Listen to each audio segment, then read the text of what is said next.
Alright, here is an excellent example of what is called a hard shut-off expansion valve, and I have seen guys replace expansion valves because they were told if the gas doesn't pass through the expansion valve, it must be bad.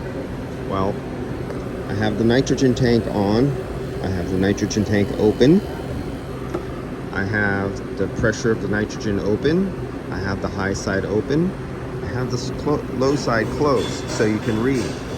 But you see 202 psi on this side, you see 76, it's not going through the expansion valve.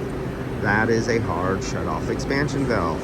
And you want to see if it stabilizes out and drifts to the other side. It's supposed to, some guys say, oh, it's supposed to drift off to the other side and it'll stabilize real fast. And if it doesn't, it's a bad expansion valve. That is false. Watch this. I'm going to close down. There we go. Close down. We now have no gas going to the high side. As you can see, it's still open. It's still 202 psi, and you see nothing bleeding over into the expansion valve. This is how a hard shut-off expansion valve works. So I'm going to bleed this through and show you one more time. Let's see. So let's kill the nitrogen. This is dry nitrogen. Let's kill the high side because I bleed it over from the high to low, and we're going to purge it out. It's just air, but not regular air. It's just pure nitrogen. There's no oxygen in it. Oxygen is the enemy to refrigerant and refrigerant oil. Moisture is the enemy to the refrigerant and refrigerant oil. Heat is the enemy to refrigerant and refrigerant oil. And if you mix all three of them together, you have a chemistry cocktail that likes to make some really bad stuff. That takes out your oil, your compressor, the acid level, makes little microscopic holes in condensers and evaporators from the inside out, like a little beetle or a little worm eating through wood.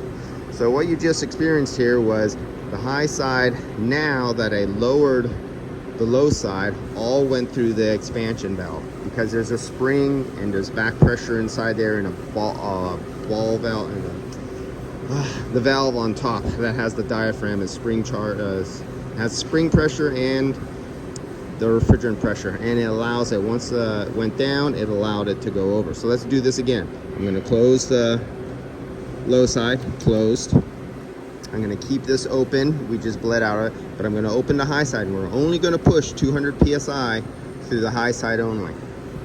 So let me close that off there, and I'm going to turn this, and you're going to see the high side jump up. 1, 2, go. There you go. The high side is going up, but nothing really is happening on the low side. It's just dead stop right there. It will not. It clamped off.